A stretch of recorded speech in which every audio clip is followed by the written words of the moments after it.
Okay, तो हम लोग कर रहे थे सेल। सेल के अंदर हमने सेल वॉल तक कर लिया था, प्लांट सेल की जो सेल वॉल होती है वहां तक हमने कर लिया था। आगे हम लोग चलते हैं सेल मेम्ब्रेन, यानी कि इसको बोला जाता है कोशिका झिल्ली। इसको बोला जाता है कोशिका झिल्ली। ठीक है, कोशिका झिल्ली दोनों में पाई जाती है, प्लांट सेल में भी और एनिमल सेल में भी। प्लांट सेल में इसको क्या बोला जाता है? प्लांट सेल में इसको बोला जाता है इनर लेयर। प्लांट सेल में इसको बोला जाता है इनर, सॉरी हाँ, प्लांट सेल में दो लेयर होती हैं, ये मैंने बताया था आपको इस तरीके से। तो ये जो इनर लेयर होती है यही होती है सेल मेम्ब्रेन, और एनिमल सेल के अंदर तो एक ही होती है और वही होती है सेल मेम्ब्रेन। इसको बोला जाता है आउटर लेयर, क्योंकि एक ही होती है तो आउटर ही हुई, इनर कोई हो ही नहीं, है ना। तो एनिमल सेल के अंदर इसको बोला जाता है आउटर लेयर। अब चलते हैं सेल मेम्ब्रेन, इसको क्या बोला जाता है? इसको बोला जाता है, सेल मेम्ब्रेन को ही बोला जाता है सेमी सेमी परमेबल मेम्ब्रेन, यानी कि हिंदी में इसको बोला जाता है अर्ध पारगम्य झिल्ली। अर्ध पारगम्य झिल्ली, अर्ध पारगम्य झिल्ली, इसको बोला जाता है सेमी परमेबल मेम्ब्रेन। नहीं,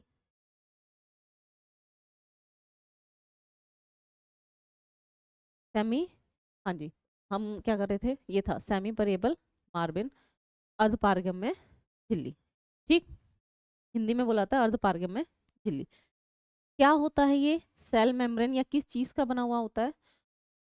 तो सेल मेम्ब्रेन के अंदर डबल लेयर होती है। ये मतलब देखने में तो ऐसा लग रहा है कि एक ही लेयर है ना। अभी आप बोलोगे कि मैम अभी तो आप बोल रहे थे सिंगल लेयर, अब आप कहने लगे डबल लेयर। एक्चुअली देखने में सिंगल लेयर है, जब हम इसको माइक्रोस्कोप के अंदर देखेंगे तो कुछ इस तरीके का दिखाई देगा कि बहुत मतलब अगर हम इसको माइक्रोस्कोप के अंदर देखेंगे तो ये इस तरीके से दिखाई देगा कि इसके अंदर डबल लेयर है। अभी मैं आपको एक इमेज के थ्रू बताऊंगी कि कैसी दिखती है कैसी नहीं। पहले देख लेते हैं कि बनी किसकी होती है। सेल मेम्ब्रेन जो होती है किस चीज की बनी होती है? तो याद रखिएगा फोस्फोलिपिड, नाम याद रखिएगा, फोस्फोलिपिड्स की बनी हुई होती है। फोस्फोलिपिड्स,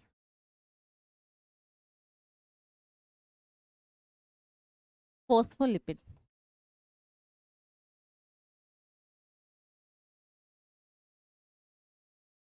फोस्फोलिपिड्स की बनी हुई होती है। अब ये फोस्फोलिपिड्स क्या होते हैं? कुछ नहीं होता है फोस्फोलिपिड्स। फोस्फोलिपिड्स, अब लिपिड्स से याद रखना, क्योंकि बहुत बार आपको ये नाम सुनने को मिलेगा। लिपिड्स क्या होते हैं? लिपिड्स वो होते हैं जिसके अंदर लिपिड्स पाए जाते हैं, वसा पाई जाती है।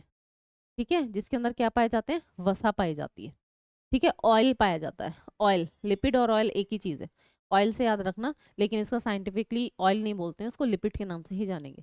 ठीक है, तो चिकनी चीज यानी कि लिपिड्स जो हो गया वो होता है क्या? वसा और ऑयल, फॉस्फोलिपिड। और क्या होता है ये फॉस्फोलिपिड? बना हुआ किससे होता है? अब इसके अंदर आपको नाम से पता चल रहा है फॉस्फोलिपिड, वसा ऑयल तो होता ही है, साथ साथ फॉस्फेट होता है इसके अंदर।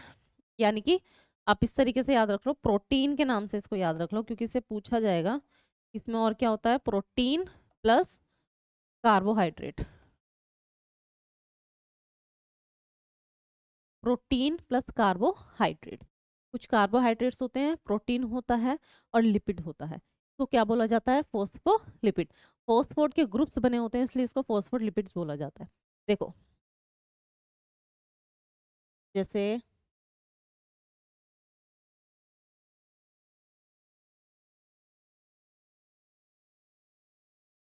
ये, ठीक, अब ये क्या है? ये है आपकी सेल मेम्ब्रेन।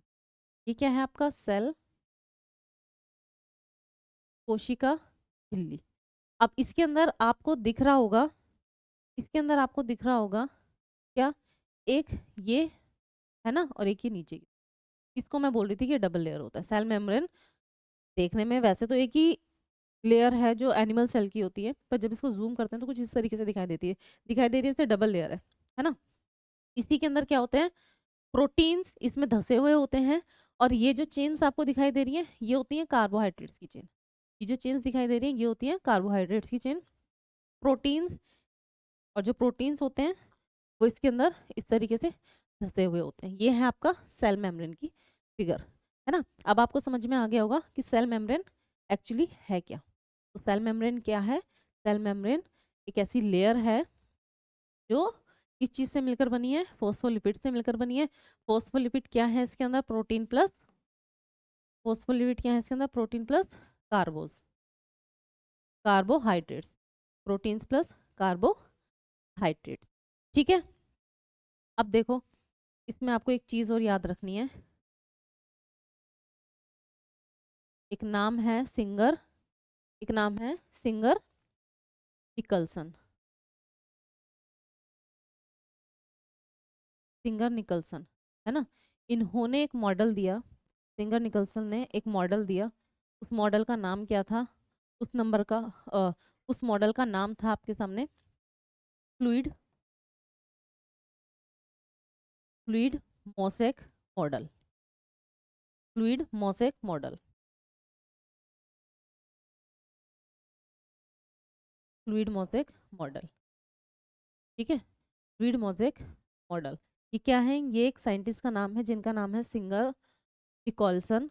इन्होंने एक मॉडल दिया, इन्होंने एक मॉडल दिया, इस मॉडल का नाम है फ्लूइड मोजेक मॉडल।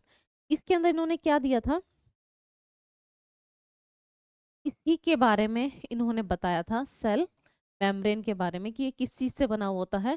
तो ये प्रोटीन और कार्बोहाइड्रेट से बना हुआ होता है। किससे बना हुआ होता है, ये प्रोटीन और कार्बोहाइड्रेट से बना हुआ होता है। इसी मॉडल के थ्रू हमें पता चला था, इन्होंने बताया था कि फॉस्फोलिपिड से बनी होती है सेल मेम्ब्रेन। फॉस्फोलिपिड किससे बने होते हैं, प्रोटीन और कार्बो से। ठीक है, तो याद रखिएगा सेल मेम्ब्रेन किसकी बनी होती है, फॉस्फोलिपिड की बनी होती है। किसकी बनी होती है, फोस्फोलिपिड, फोस्फोलिपिड्स की बनी हुई है। और फोस्फोलिपिड्स के अंदर क्या पाए जाते हैं, लिपिड्स, वसा पाई जाती है, प्रोटीन और कार्बोहाइड्रेट्स पाए जाते हैं। साथ में ये मॉडल किसने दिया था, तो सिंगर निकल्सन ने दिया था। फ्लूइड मोजेक मॉडल किसने दिया था, सिंगर निकल्सन ने ये मॉडल हमें दिया था। सेल मेम्ब्रेन, अब इसका काम क्या होता है, ये करता क्या है। प्लांट सेल और एनिमल सेल दोनों में होती है, प्लांट सेल और एनिमल सेल दोनों में होती है, अभी मैंने बताया। इसका काम क्या होता है, इसका काम होता है सेल के अंदर किसको एंट्री देनी है और क्या चीज़ सेल के बाहर जानी है ना। कौन सी चीज़ है जो सेल के अंदर जाएगी, कौन सी चीज़ है जो सेल के अंदर जाएगी, ये अलाउ करता है, सेल मेम्ब्रेन अलाउ करती है, तब जाकर वो चीज़, कोई भी चीज़ है वो सेल के अंदर एंट्री करेगी।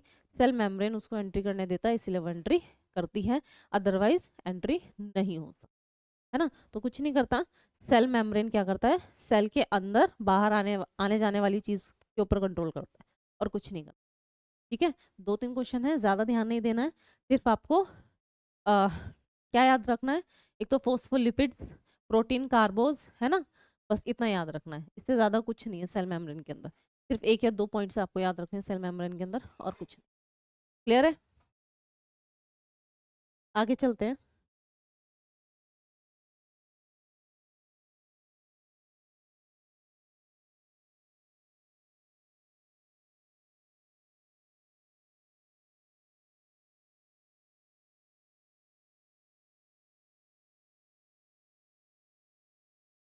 आगे चलते हैं,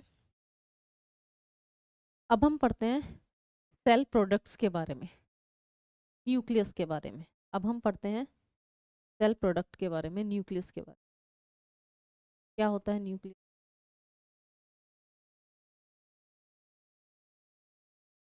न्यूक्लियस यानी कि केंद्रक, यानी कि केंद्रक। क्या होता है केंद्रक, अब हमें उसके बारे में पढ़ना है। क्या होता है न्यूक्लियस, अब हमें उसके बारे में पढ़ना है। जैसे ये है अभी सेल, है ना, मैंने बताया था सेल के अंदर होता है केंद्रक, यही क्या है आपका केंद्रक। सेल के अंदर जो एक पार्ट पाया जाता है वो होता है केंद्रक। ठीक, पहला ही क्वेश्चन कि केंद्रक के बारे में किसने बताया था? सेल के बारे में तो रॉबर्ट हुक ने बताया था, जो डेड सेल थी। लिविंग सेल के बारे में एंटोनी वैन ह्यूवॉक ने बताया था, ल्यूवन हॉक ने बताया था। लेकिन सेल के अंदर भी एक केंद्रक होता है जिसको न्यूक्लियस बोला जाता है, ये किसने बताया था? तो उन साइंटिस्ट का नाम याद रखना, रॉबर्ट ब्राउन।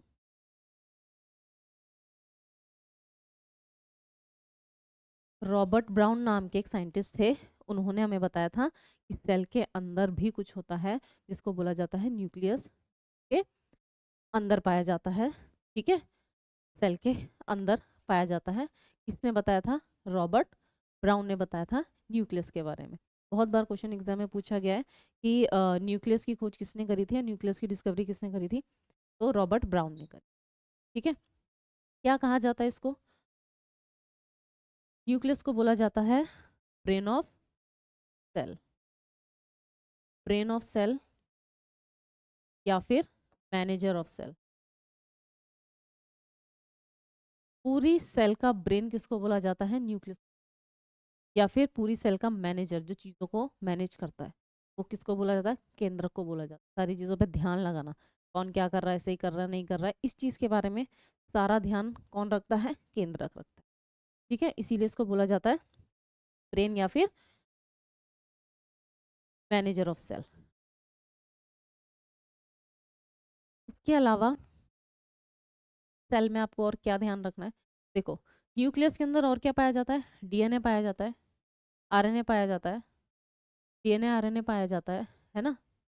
और ये दोनों ही फॉर्म किस फॉर्म में होते हैं? एसिड की फॉर्म में होते हैं। दोनों ही एसिड की फॉर्म में होते हैं, और इस एसिड को क्या बोला जाता है? Nucleic acid. Nucleic acid.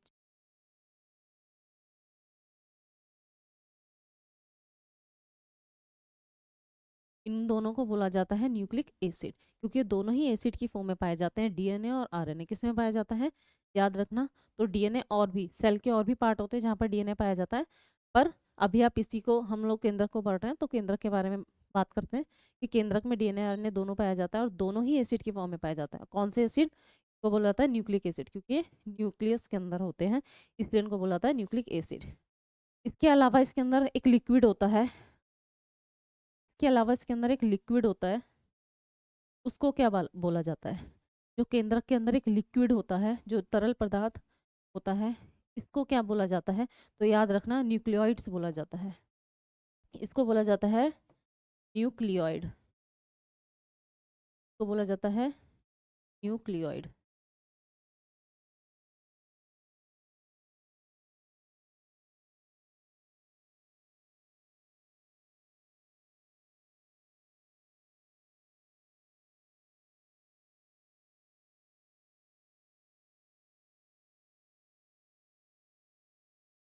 को बोला जाता है न्यूक्लियोइड। ठीक है, यही आपको केंद्रक में ध्यान रखना है कि केंद्रक के अंदर क्या क्या चीज़ें पाई जाती हैं।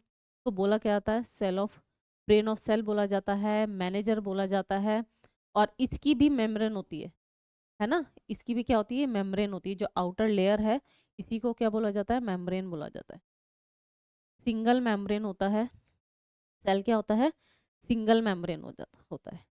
ठीक है, सेल क्या होता है? न्यूक्लियस क्या होता है? इसकी भी एक मेम्ब्रेन होती है जो कि सिंगल होती है। और किसने सबसे पहले बताया था? रॉबर्ट ब्राउन के बारे रॉबर्ट ब्राउन ने बताया था brain of cell, manager of cell होता है, क्योंकि ये सारी चीज़ों को कंट्रोल करता है सेल के अंदर की। डीएनए आरएनए इसमें पाए जाते हैं, किस फॉर्म में पाए जाते हैं? एसिड फॉर्म में। क्या बोलते हैं उस एसिड को? न्यूक्लिक एसिड बोला जाता है। और कौन सा लिक्विड इसके अंदर होता है? न्यूक्लियोइड्स होते हैं।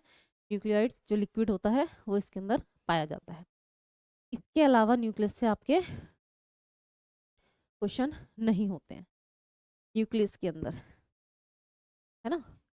इसके अंदर मेम्ब्रेन होती हैं, वैसे इसके अंदर डबल मेम्ब्रेन होती है। इतना क्वेश्चन आपसे पूछेगा नहीं कि कितनी मेम्ब्रेन होती है, जिससे पूछा गया है उससे मैं आपको बताकर चलूँगी। अभी तक तो इससे नहीं पूछा गया कि इसके अंदर कितनी लेयर होती है। वैसे इसके अंदर डबल लेयर मेम्ब्रेन होती है।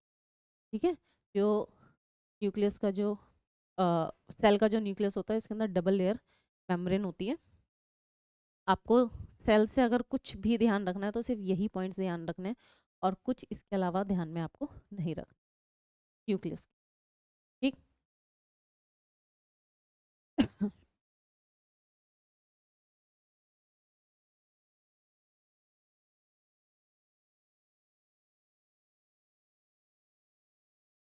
आपको मैंने पिक्चर भी दिखाई थी, ये है एनिमल सेल।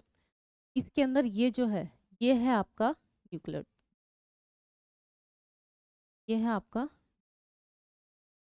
ये है आपका न्यूक्लियर। इसके अंदर आप देख रहे हो कि एक और पॉइंट है ना, तो क्या बोलते हैं उसको, छोड़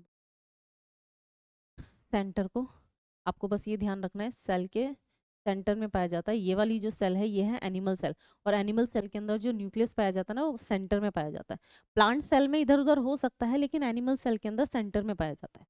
ठीक है, बस ये थोड़ा सा डिफरेंस होता है कि एनिमल सेल के अंदर जो न्यूक्लियस होते हैं ये सेंटर की तरफ होते हैं, और प्लांट सेल के अंदर जो न्यूक्लियस होते हैं वो थोड़े इधर उधर कॉर्नर वॉर्नर की तरफ। ठीक है, बस इतना आपको ध्यान रखना है। ठीक, ये है एनिमल सेल, और इसके अंदर आपको दिख ही रहा है, मैंने अभी आपको बताया भी था, ये जो लेयर है ये है आपकी सेल मेम्ब्रेन। ठीक, और धीरे धीरे अब हम पढ़ेंगे ये बाकी के सारे कंपोनेंट्स जो इसके अंदर पाए जाते हैं कि सेल में क्या क्या पाया जाता है और क्या क्या नहीं पाया जाता। ठीक, अब हम चलते हैं, मैंने एक डायग्राम बनाया था, अब हम चलते हैं आगे, अब हम चलते हैं इससे आगे कि अब हम कोई भी एक सेल कंपोनेंट के बारे में पढ़ना शुरू करेंगे। केंद्रक हमने पढ़ लिया है। ठीक, अब हम चलते हैं ईआर के बारे में। ईआर क्या होता है, ईआर क्या होता है? ठीक, इंपॉर्टेंट है, थोड़ा सा ध्यान रखिएगा। कलर चेंज लेते हैं हम लोग। ईआर, ईआर क्या होता है? ईआर होता है एंडोप्लाज्मिक रेटिकुलम। ईआर होता है एंडोप्लाज्मिक रेटिकुलम।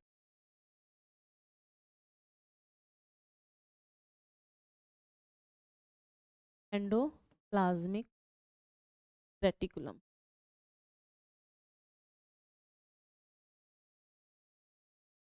Endoplasmic reticulum.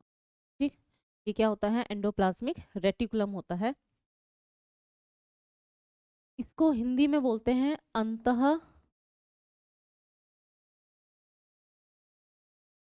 प्रद्रवी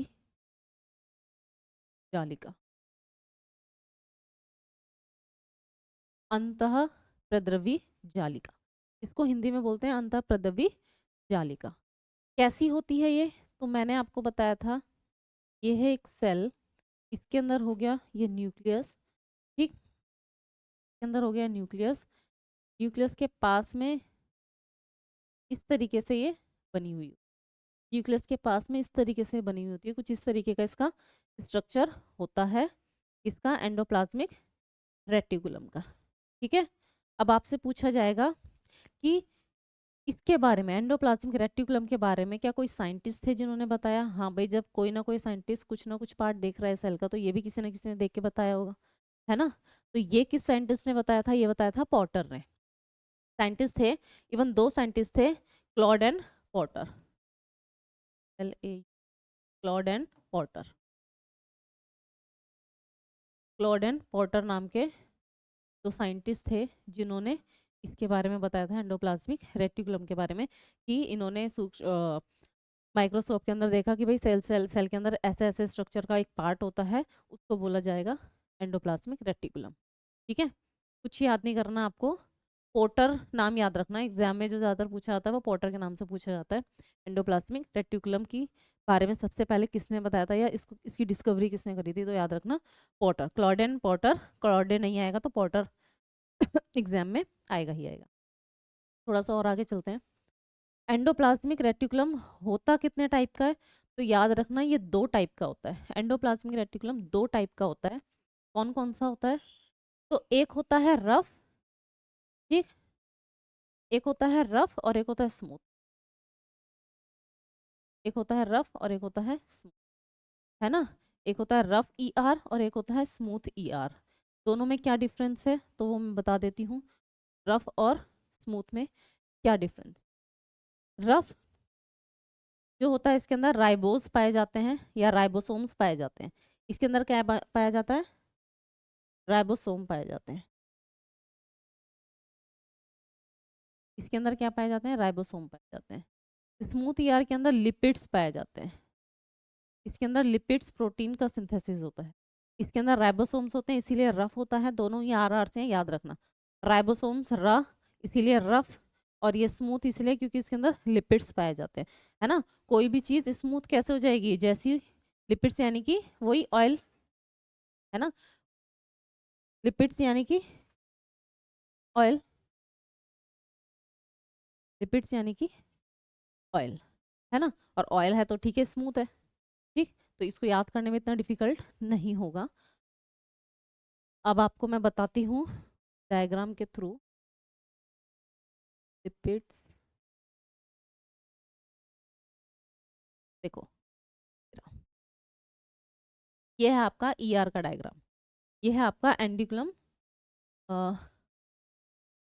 ये है आपका एंडोप्लाज्मिक, ये है आपका endoplasmic reticulum, endoplasmic reticulum, rough और स्मूथ दोनों।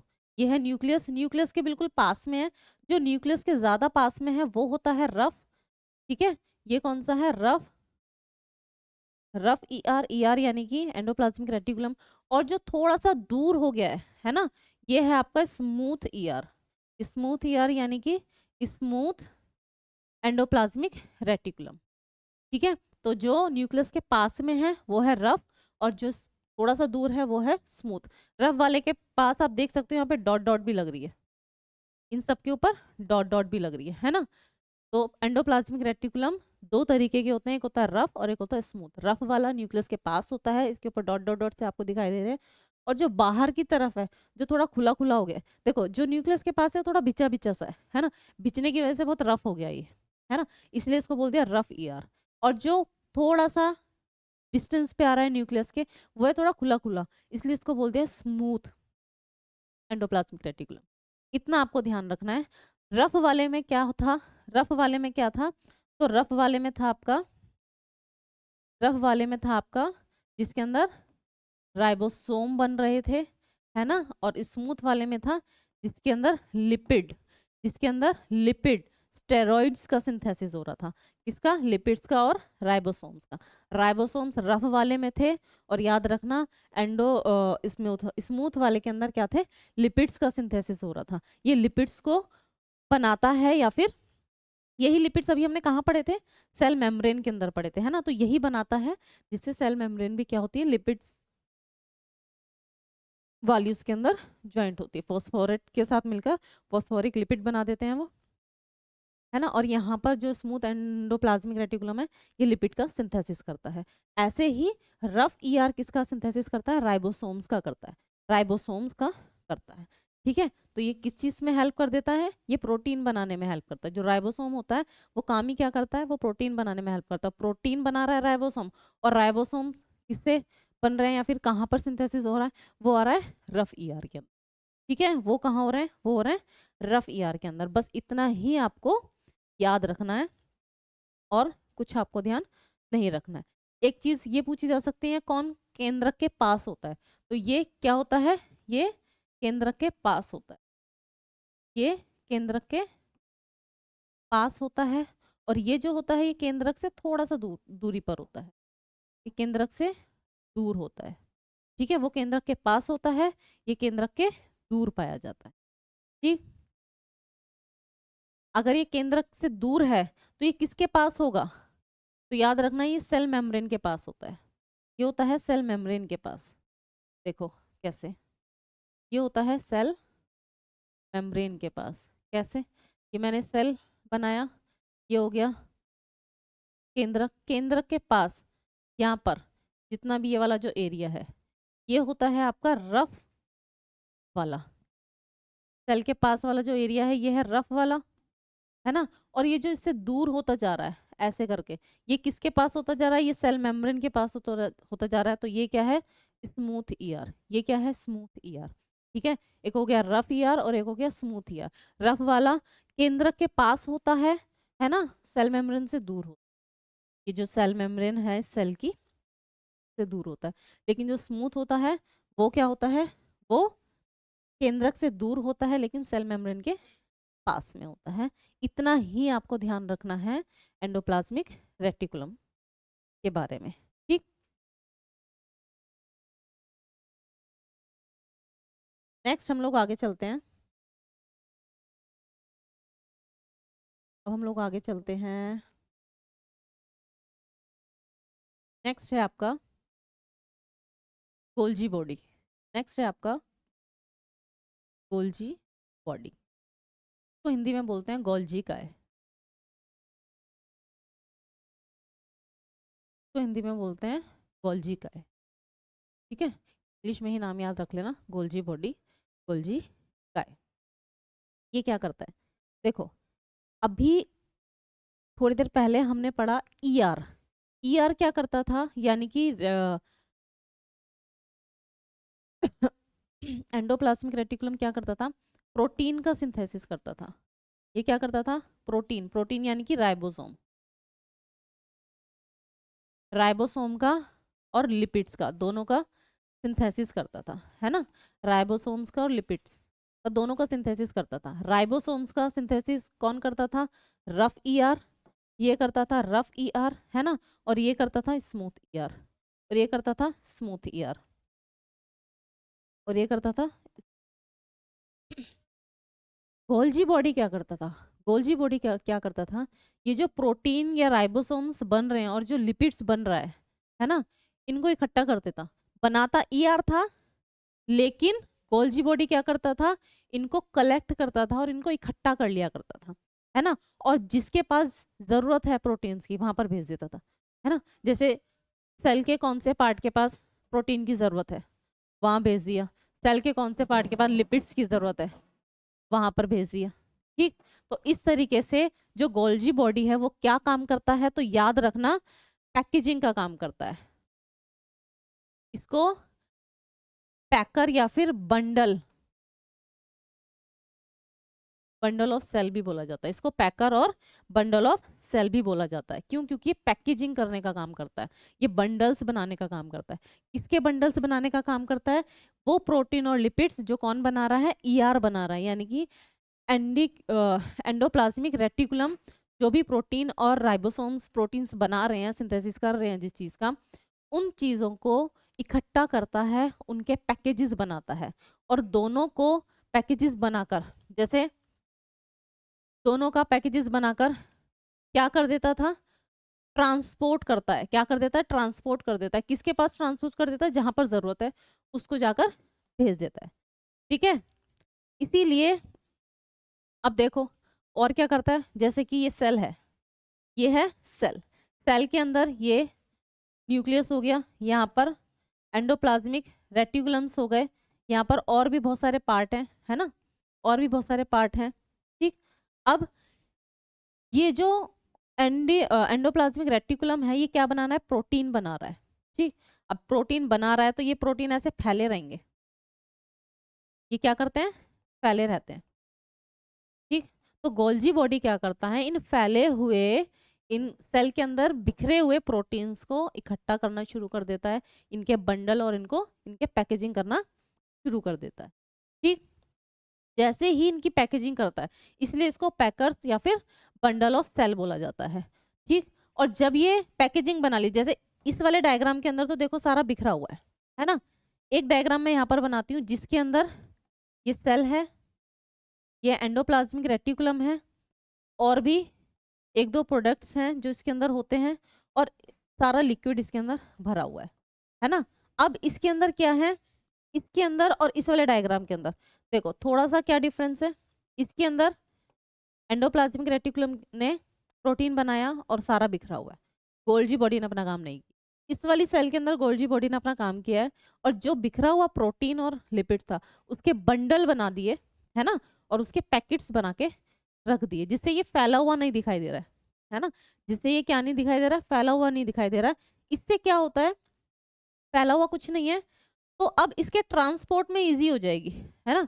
अभी जो पैकेट्स बंडल्स बना दिए, इसको सिर्फ बना के थोड़ी रखने, जहां पर जिसका जितना ज्यादा यूज करने के लिए जिसको जितना चाहिए वहां पर ट्रांसपोर्ट भी करना है।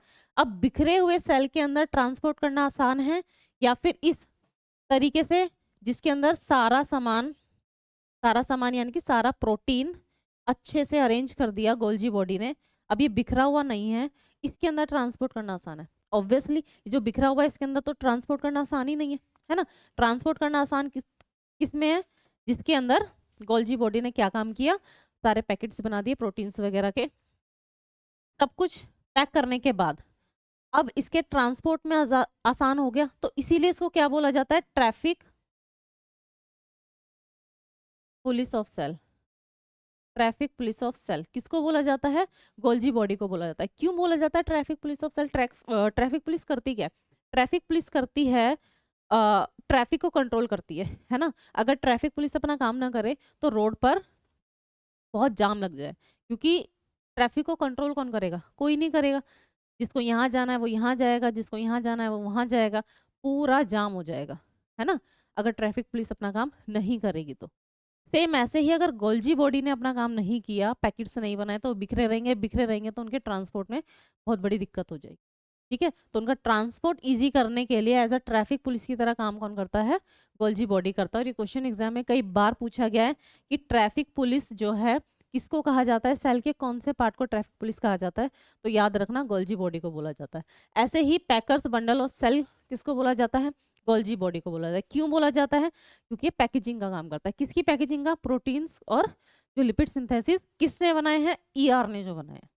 ठीक है, वो बनाया जा रहा है, ये पैकेट पैक किए जा रहा है और ट्रांसपोर्ट किए जा रहा है, और ट्रांसपोर्ट में इजी हो जाए इसीलिए पैकेट बना देता है। और पैकेट बनाने से जो बिखरा हुआ प्रोटीन है वो एकदम आराम से एकदम सेट हो जाता है। जैसे कमरा होता है ना बिखरा हुआ एकदम, और अगर सारे सामान को एकदम सेट करके रखें तो कमरा इतना सुंदर लगता है, अच्छा लगता है। वही काम गोल्जी बॉडी करता है। इसमें बिखरा हुआ है और इसमें बिखरा हुआ नहीं है, तो गोल्जी बॉडी ने इस वाली सेल में देखकर ऐसा लग रहा है गोल्जी बॉडी ने अपना काम अच्छे से किया है, और इसके अंदर देखकर ऐसा लग रहा है कि गोल्जी बॉडी ने काम अभी क्या ही नहीं है, गोल्जी बॉडी अपना काम कर ही नहीं रहा है। ठीक है, अब एक चीज और है गोल्जी बॉडी के लिए, क्या, गोल्जी बॉडी को और क्या बोला जाता है, देखो जैसे हमारा घर बिखरा जाता है ना, हमारी मम्मी क्या करती है, उस घर को पूरा संगवाती है, सारा सामान जहाँ रखा है वहां पर रखती है, पूरा घर हमारा साफ सुथरा हो जाता है। ठीक है, मम्मी ना हो एक दिन तो हमारा पूरा घर ऐसा बिखरा हुआ हो जाता है, जैसे उठाया के रखा ही नहीं, या फिर इतना गंदा हो रहा है घर या कुछ भी है ना। तो सारा काम सबके घरों में कौन करती है, मम्मियाँ करती हैं। तो यहाँ पर सेल, मदर ऑफ सेल किसको बोला जाता है, मदर ऑफ सेल भी किसको बोला जाता है, तो याद रखना गोल्जी बॉडी को बोला जाता है। किसको बोला जाता है, गोल्जी बॉडी को बोला जाता है। क्यों बोला जाता है, इसीलिए बोला जाता है क्योंकि पूरे सेल को, बिखरे हुए सेल को पूरा अच्छे से मैनेज और मेंटेन करके रखता है गोल्जी बॉडी, इसीलिए इसको मदर ऑफ सेल बोला जाता है। जिस तरीके से सभी की मम्मियाँ अपने अपने घर के अंदर अच्छे से मैनेज करके रखती हैं पूरे घर को, उसी तरीके से ये जो गोल्जी बॉडी होता है वो सेल के अंदर जितने भी प्रोटीन्स बिखरे पड़े हैं, लिपिड्स बिखरे पड़े हैं, जो भी चीज़ का सिंथेसिस कौन कर रहा है, ईआर कर रहा है, जिसका निर्माण ईआर कर रहा है, बना रहा है, प्रोटीन्स बनाया, राइबोसोम्स बना रहा है जो प्रोटीन्स बनाते हैं, है ना, तो बिखर जाते हैं। बनाता है तो ऑब्वियसली सेल के अंदर ही बिखरे रहेंगे, तो उसको संगवाता है, उसके बंडल बनाता है गोल्जी बॉडी, इसलिए उसको बोला पैकर्स या फिर बंडल ऑफ सेल। ट्रांसपोर्ट करने के लिए ईजी हो जाता है, इसलिए उसको ट्रैफिक पुलिस ऑफ सेल बोला जाता है। और पूरे सेल को अच्छे से मेंटेन करके, जैसे मम्मी घर को मेंटेन करके रखती हैं, ऐसे ही गोल्जी बॉडी पूरे सेल को मेंटेन करके रखता है, इसलिए उसको बोला था मदर ऑफ सेल। यही पॉइंट है जो आपको याद रखने हैं, बस यही एक पॉइंट है जो आपको याद रखने हैं। क्या, packer of cell, traffic police of cell. देखो, packer of cell, traffic police of cell और मदर ऑफ सेल, सीधा डायरेक्ट क्वेश्चन पूछा जाएगा गोल्जी बॉडी को क्या कहा जाता है, या नाम दे देगा मदर ऑफ सेल किसको बोला जाता है, या पैकर्स या बंडल ऑफ सेल किसको बोला जाता है, या फिर ट्रैफिक पुलिस ऑफ सेल किसको बोला जाता है। डायरेक्ट ये नाम दे देगा और आपसे पूछा जाएगा किसको बोला जाता है, और ऑप्शन में आपके सामने डाल देगा, ईआर जरूर डालेगा, है ना, एक ऑप्शन में आपका कुछ भी डाल देगा, न्यूक्लियस डाल देगा, और भी दो चार ऑप्शन डाल देगा, उसमें आपको किस पे टिक करना है, गोल्जी बॉडी पर टिक करना है। क्लियर है, चलिए अब आगे चलते हैं, अब आगे चलते हैं, राइबोसोम्स पर चलते हैं, है ना। इसमें मैं आपको दिखा देती हूँ,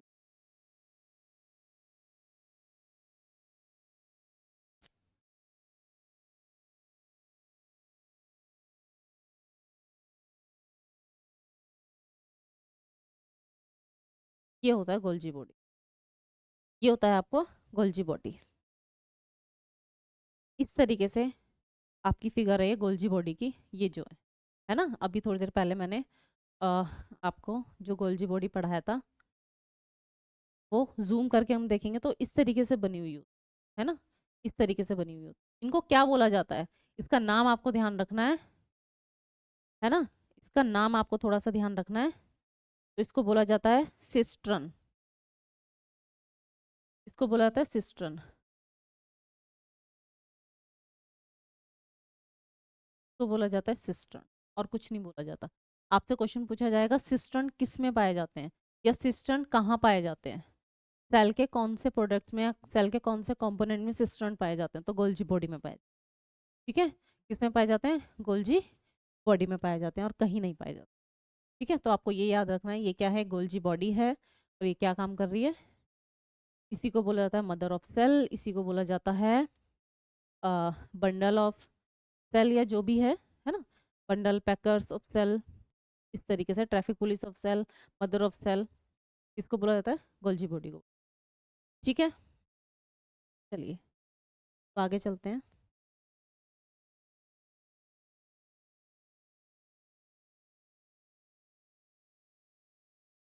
अब चलते हैं राइबोसोम,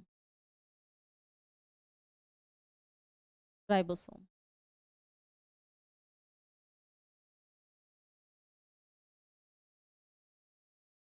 अब हम चलते हैं राइबोसोम। राइबोसोम क्या करता है, राइबोसोम प्रोटीन बनाने का काम करता है। क्या करता है ये, प्रोटीन बनाने का काम करता है। क्या करता है ये, प्रोटीन बनाने का काम करता है और कुछ नहीं करता है। राइबोसोम क्या करता है, प्रोटीन बनाने का काम करता है, इसीलिए इसको क्या बोला जाता है, इसीलिए इसको बोला जाता है प्रोटीन फैक्ट्री, इसीलिए इसको बोला जाता है प्रोटीन फैक्ट्री।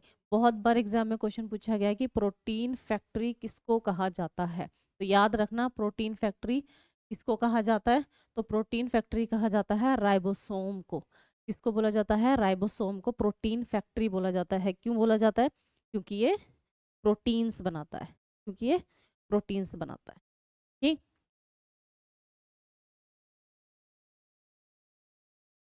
सेल के अंदर एक सिंपल सा ये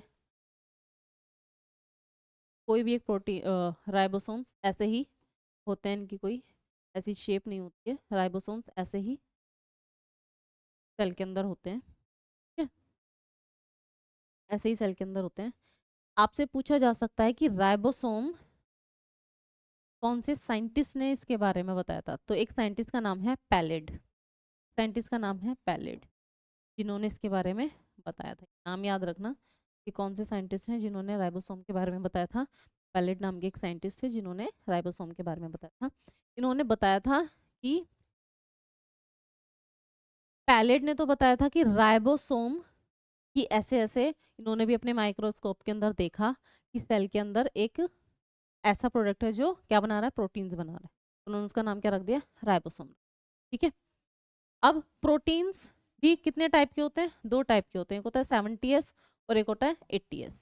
एक होता है 70S और एक होता है 80S। ये जो S है ना, इसको बोला जाता है सैडवरी, S मतलब सैडवरी, S मतलब सैडवरी, S किसको बोला जाता है, S बोला जाता है सैडवरी को। ठीक है,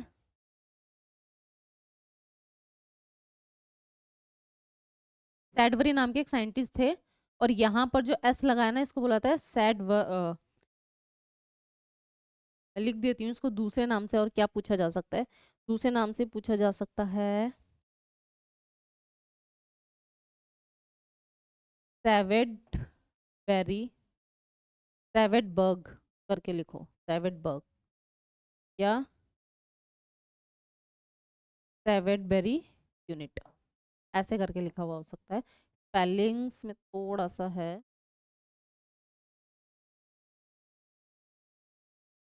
सैडवेरी यूनिट है ना, सैडवेरी नाम के एक साइंटिस्ट थे जिन्होंने बताया था क्या कि प्रोटीन भी दो तरीके का, एक 70S और एक 80S। ठीक है, तो इसी के नाम पर इनकी यूनिट रख दी गई कि ये क्या है, सैडवेरी यूनिट है। ये कौन सी यूनिट है, सैडवेरी यूनिट है। ठीक है, किसके नाम से, साइंटिस्ट के नाम से जिन्होंने 70S और 80S के बारे में बताया था। ठीक है, इसमें डिफरेंस बस ये है, ये जो 80S है ये यूकैरियोटिक, ये यूकैरियोटिक सेल के अंदर पाए जाते हैं, है ना, और जो 70S है ये प्रोकैरियोटिक में पाए जाते हैं, ये प्रोकैरियोटिक सेल के अंदर पाए जाते हैं। ज़्यादा जूम करना पड़ेगा इनको देखने के लिए, है ना, प्रोकैरियोटिक सेल्स को देखने के लिए थोड़ा ज़्यादा जूम करना पड़ता है क्योंकि वो बहुत छोटे होते हैं साइज के अंदर। तो उनके अंदर कौन से प्रोटीन्स पाए जाते हैं, 70S वाले पाए जाते हैं। कम जूम करना पड़ेगा यूकैरियोटिक सेल को देखने के लिए, इसलिए क्योंकि उसके अंदर 80S वाले प्रोटीन्स पाए। ठीक है, बस ये डिफरेंस है और कुछ भी डिफरेंस नहीं है। राइबोसोम से आपको याद क्या रखना है, तो राइबोसोम से आपको पहली चीज़ याद रखनी है कि कौन से साइंटिस्ट ने इसके बारे में बताया था। दूसरा, किस चीज़ का क्या बनाता है, प्रोटीन बनाता है। अब आप ये इस चीज़ में कंफ्यूज मत होना कि प्रोटीन एंडोप्लाज्मिक रेटिकुलम बनाता है या फिर राइबोज बनाता है। याद रखना, एंडोप्लाज्मिक रेटिकुलम राइबोज को सिंथेसिस करता है जो प्रोटीन बनाता है। ठीक है, प्रोटीन बनाने का काम राइबोज का ही होता है, इसीलिए इसको प्रोटीन फैक्ट्री कहा जाता है, इसीलिए इसको प्रोटीन फैक्ट्री कहा जाता है। ठीक है प्रोटीन दो तरीके के, 70s और 80s। एस क्या है, सैडबरी करके यूनिट है, किसके नाम से है, उन्हीं साइंटिस्ट के नाम से है जिन्होंने इसके बारे में बताया था। प्रोकैरियोटिक सेल के अंदर कौन से प्रोटीन्स पाए जाते हैं, 70S, और यूकैरियोटिक के अंदर कौन से पाए जाते हैं, 80S। इतना आपको ध्यान रखना है राइबोसोम के। ठीक है, अब चलते हैं एक और कंपोनेंट जिसका नाम है, इसका नाम है लाइसोसोम, जिसका नाम है लाइसो, ठीक,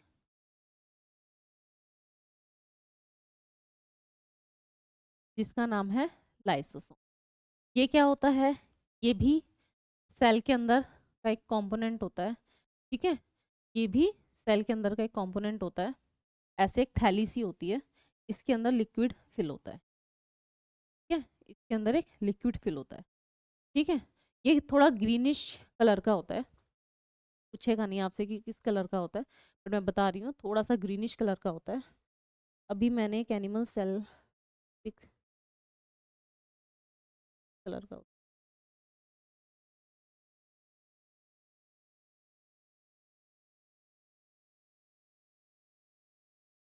देखो, इसके अंदर लाइसोसोम पिंक कलर का है, ये रहा लाइसोसोम, ये रहा लाइसोसोम, तो पिंक ग्रीनिश कलर का नहीं।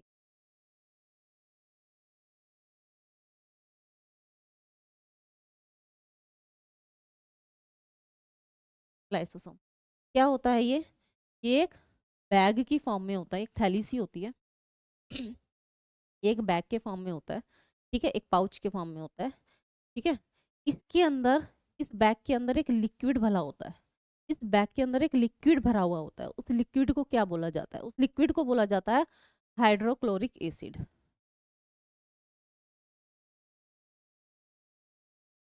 को बोला जाता है हाइड्रोलाइटिक एसिड, या एसिड मत बोलो इसको, एंजाइम बोलो। ये एसिड नहीं होता, होता तो एसिड फॉर्म में है, लेकिन एंजाइम बोलो, एंजाइम। ठीक है, ये क्या है, हाइड्रोलाइटिक एंजाइम। हिंदी में इसको बोलते हैं अपघटीय एंजाइम्स। एंजाइम्स को हिंदी में एंजाइम्स भी बोलते हैं, लेकिन आप चाहो तो घटक, अपघटक भी बोल सकते हो, वैसे एंजाइम को एंजाइम ही बोल, अपघटीय एंजाइम। ठीक है, ये क्या होते हैं, ये एसिड फॉर्म में होते हैं, और इनकी पीएच वैल्यू इतनी कम होती है कि सेल के अंदर कोई भी ऐसी चीज एंट्री कर रही है जो सेल के लिए हार्मफुल है ना, सेल के अंदर ऐसी चीजें भी एंट्री कर लेती हैं जो हार्मफुल हैं, तो वो क्या करती हैं, वो इसी थैली के अंदर आती हैं, और इसके अंदर जो एंजाइम है वो इतने एसिडिक होते हैं कि वो इसके अंदर सरवाइव नहीं कर पाते और वो मर जाते हैं। ठीक है, अब सोचो, जब ये लाइसोसोम इसके अंदर है, जब ये लाइसोसोम इस सेल के अंदर है, जब ये लाइसोसोम इस सेल के अंदर है, ठीक, तो जब ये लिक्विड ज़्यादा बनता है, जब ये लिक्विड बहुत ज़्यादा बन जाता है, तो ये लिक्विड इसके बाहर आ जाता है। जब इस एसिड का अमाउंट एक्सेस हो जाता है, बहुत ज़्यादा हो जाता है, तो क्या होता है, ये इससे बाहर आ जाता है, और बाहर आने की वजह से जितने भी कंपोनेंट्स हैं सबको क्या कर देता है, डैमेज कर देता है। क्यों, क्योंकि इसके अंदर जब कोई ऐसी चीज़ सर्वाइव नहीं कर पा रही है है ना। क्यों? क्योंकि इसका जो नेचर है वो बहुत ज़्यादा एसिडिक होता है। तो सेल के बाकी के कंपोनेंट्स भी कैसे सर्वाइव करेंगे?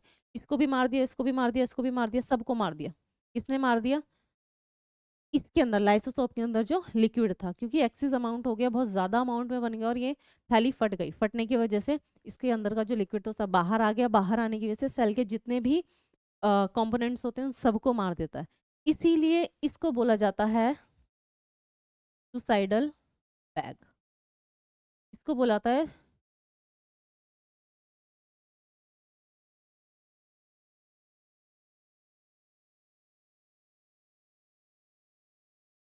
इसको बोला जाता है सुसाइडल बैग। हिंदी में इसको बोला जाता है आत्मघाती थैली। हिंदी में इसको बोला जाता है आत्मघाती थैली। और लाइसोसोम के अंदर यही एक क्वेश्चन है जो बहुत बार पूछा गया है कि सेल का आत्मघाती बैग या आत्मघाती थैली किसको कहा जाता है? लाइसोसोम को बोला जाता है। सुसाइडल बैग किसको कहा जाता है? लाइसोसोम को कहा जाता है। लाइसोसोम के अंदर जो लिक्विड पाया जाता है उसको क्या बोला जाता है? एंजाइम बोला जाता है। कौन सा एंजाइम बोला जाता है? हाइड्रोलाइटिक एंजाइम बोला जाता है। उसको कौन सा एंजाइम बोला जाता है? हाइड्रोलाइटिक एंजाइम उसको बोला जाता है। ठीक है, तो लाइसोसोम से आपके सामने यही एक क्वेश्चन आएगा जो आपको ध्यान रखना है कि लाइसोसोम के अंदर क्या पाया जाता है क्या नहीं। ठीक, ये है आपका लाइसोसोम। ये इसकी मेम्ब्रेन है जो फट जाती है तब इसके अंदर का लिक्विड बाहर आ जाता है। ठीक है, लाइसोसोम। अब हम चलते हैं थोड़ा सा और आगे।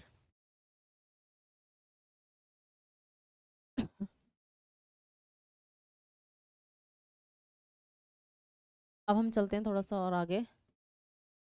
माइटोकॉन्ड्रिया। माइटोकॉन्ड्रिया हिंदी में इसको बोला जाता है सूत्रकणिका।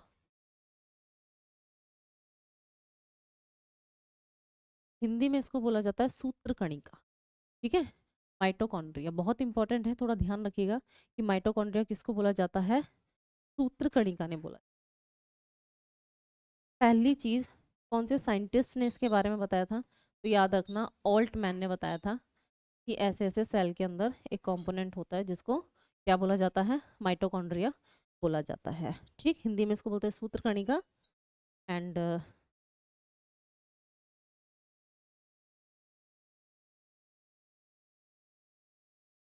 ठीक है, माइटोकॉन्ड्रिया जिसको बुलाता है सूत्रकणिका, ऑल्टमैन नाम के एक साइंटिस्ट है जिन्होंने इसके बारे में हमें बताया था। पहला क्वेश्चन ये। दूसरा क्वेश्चन ये कि देखो माइटोकॉन्ड्रिया होता क्या है, इस तरीके से बना हुआ होता है।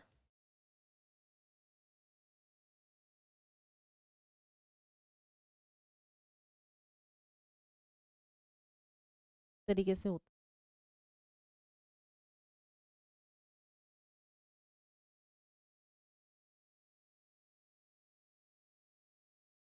अंदर से थोड़ा इस तरीके का होता है। ठीक है, अंदर से थोड़ा सा इस तरीके का होता है। डबल मेम्ब्रेन होती है इसके बाहर। याद रखना, इसके बाहर कैसी मेम्ब्रेन होती है? डबल मेम्ब्रेन होती है।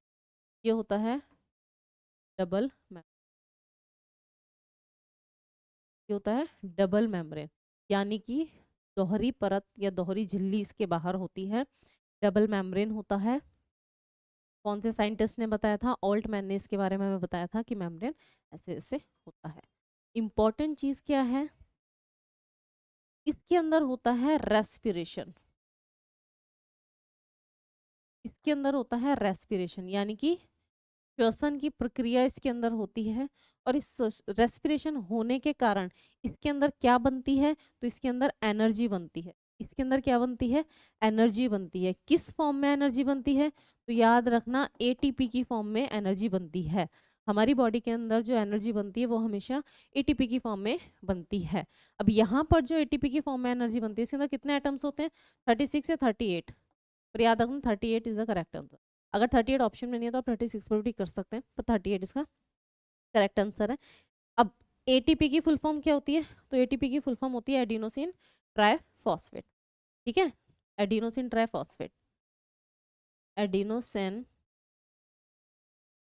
ट्राइफॉस्फेट।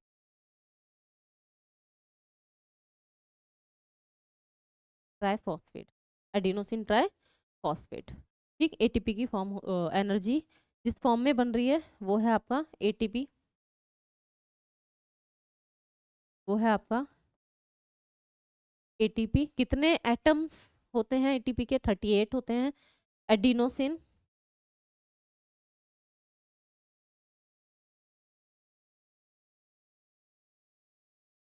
एडिनोसिन ट्राइफॉस्फेट इसका नाम है, किसका?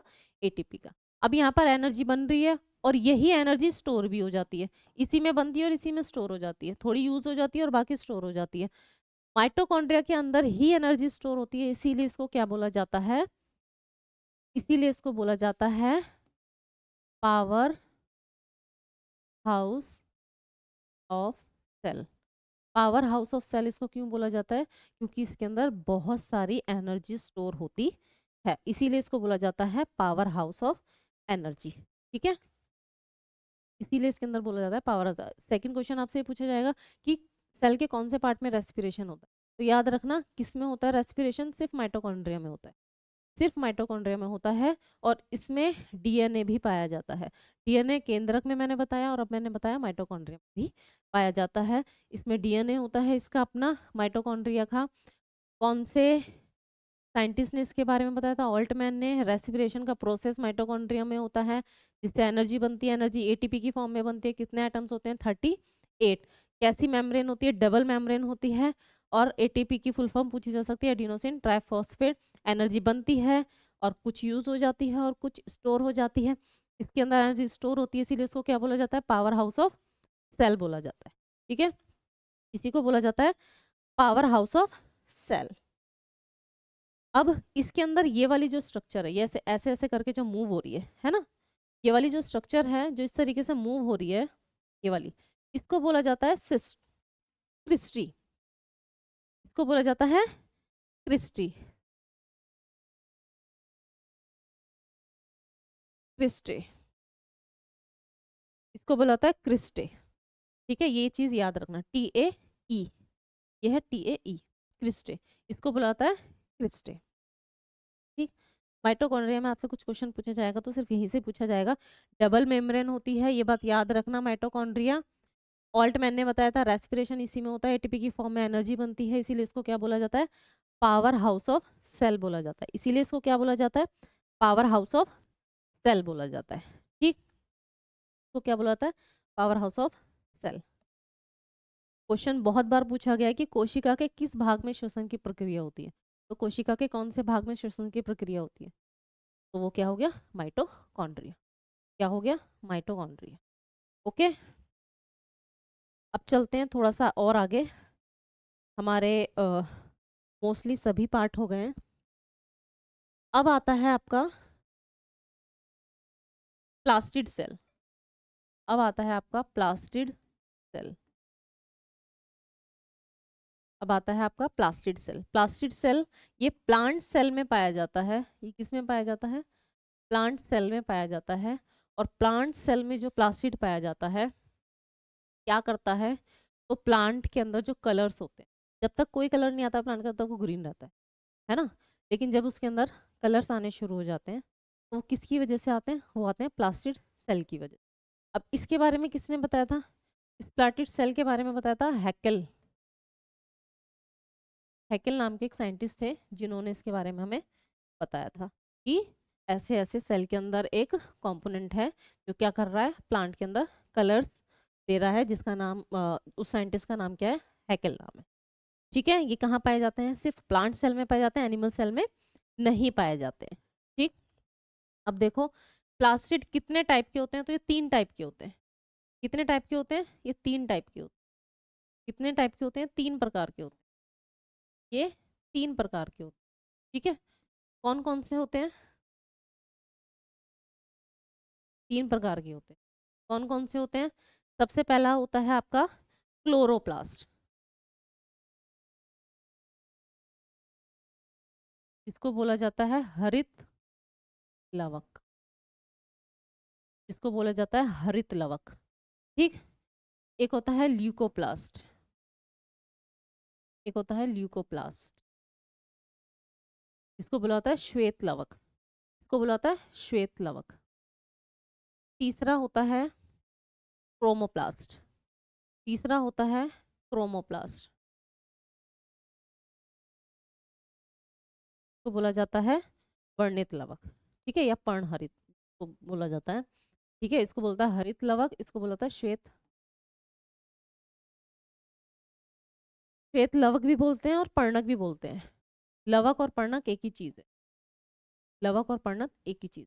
देखो क्लोरोप्लास्ट क्या होता है, ये ग्रीन कलर का पिगमेंट देता है, ये प्लांट के अंदर ग्रीन कलर का पिगमेंट देता है, ठीक है, ये क्या करता है प्लांट के अंदर ग्रीन कलर का पिगमेंट देता है, और इसी की वजह से, इसी की ही वजह से प्लांट के अंदर क्या होता है, फोटोसिंथेसिस का प्रोसेस होता है।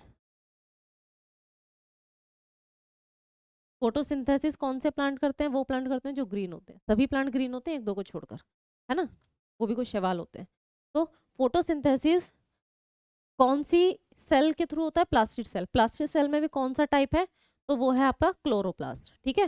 फोटोसिंथेसिस क्लोरोप्लास्ट टाइप है, किसका टाइप है, प्लास्टिड सेल का टाइप है, तो क्लोरोप्लास्ट के अंदर पाया जाता है, प्लास्टिड सेल के अंदर, इसीलिए इसको क्या बोला जाता है, किचन ऑफ सेल, इसको बोला जाता है kitchen of cell, kitchen of plant cell या किचन ऑफ सेल कुछ भी, है ना, kitchen of cell, kitchen of कौन से पार्ट को किचन बोला जाता है, लीफ को बोला जाता है, ठीक है, क्योंकि वो खाना बनाती है, ठीक, और किचन कौन सी सेल को बोला जाता है, तो क्लोरोप्लास्ट को बोला जाता है, किसको बोला जाता है, क्लोरोप्लास्ट को बोला जाता है सेल को, ठीक है, इसी से क्लोरोफिल आता है, क्लोरोफिल से ग्रीन कलर, ग्रीन कलर कौन सा पिगमेंट देता है, तो क्लोरोफिल, याद रखना